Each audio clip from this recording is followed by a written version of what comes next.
just seems to be looking the other way. Manpreet Singh, Khalsa, India has taken a very strong position on this. You're the General Secretary of the World Sikh Parliament.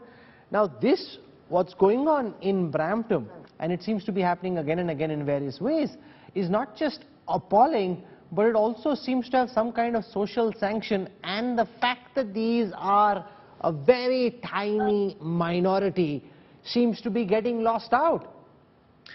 Right. First of all, thanks a lot for inviting me. I think these type of discussions should happen so you can understand the other perspective. Now, everybody who's spoken about today is only crying about what's happened at the temple, what's happened with the Indira Gandhi's float, that 2 Sikhs are actually killing it.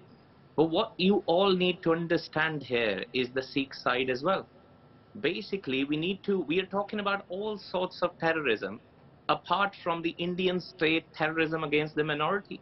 What happened in 1984? No, do you think it's okay for Indira Gandhi's assassins to be celebrated in the manner in which they were? Manpreet Singh, Khalsa. Okay. Do you think it's okay for assassins? This is an old woman who's been killed. Her sari is drenched in blood. Surely you don't think this is acceptable?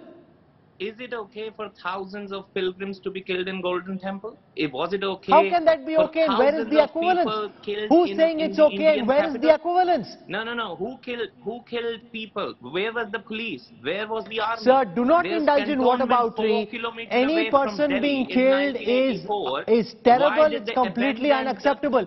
Manpreet, you need to answer my question. Manpreet, you need to answer my question. Do you or do you not condemn the manner in which terrorists are being glorified in this assassination of Indira Gandhi? In a democracy, everybody is equal. Killing of a Prime Minister, Indira Gandhi or whatever, is that not equivalent to what do you have to say about the thousands of Sikhs being killed in broad daylight in Delhi? Why are you not discussing that today? No, who says we're not discussing only it? One aspect of the story. Manpreet, I have no idea what you're saying. Who says we're not discussing it? This is pathetic. This is the mindset that I think is at the root of the problem. Have some shame. Have some shame. What are you saying? How can you say these things? Your country needs to have shame. Sir, this is, one second. Yes, it's my country and I'm very proud of my country. Make no mistake about it. What is happening in Brampton, what's happening in Canada is wrong. Absolutely wrong. Sir, what happened in India in 1984 is absolutely wrong. Of course it is, but where is the criticism? I am saying yes it is. No, one second, Manpreet. I am saying of course it is, but you don't seem to have the decency to say that celebrating Indira Gandhi's assassins is wrong.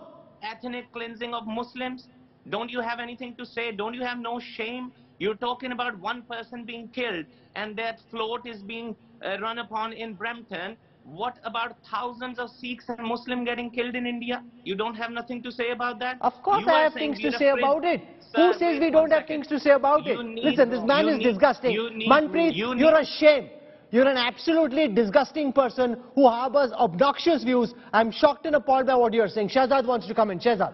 You know, Mr. Khalsa, with no due respect to you, first of all, we do not entertain any kind of justification of an act of terrorism against any of our prime ministers, and therefore, this kind of statement only reflects your mindset. If you were so concerned, sir, about the condition of Sikhs, when the Taliban was going after them, it was this Indian government that went and rescued those Sikh citizens who were not Indians, by the way, they were Afghan citizens, and not only rescued them but also got the Guru Granth Sahib Swarups into India with all full respect. So therefore, yes, 1984 did take place and people are getting prosecuted, people are getting convicted, and they will see the end of justice in this particular country. But having said that, you also invoked about Muslims. Let me ask you, how many times did you or your ragtag organization ever speak a word about the mass murder of Muslims taking place in China? So therefore, your entire agenda is not actually the welfare of Sikhs or Muslims.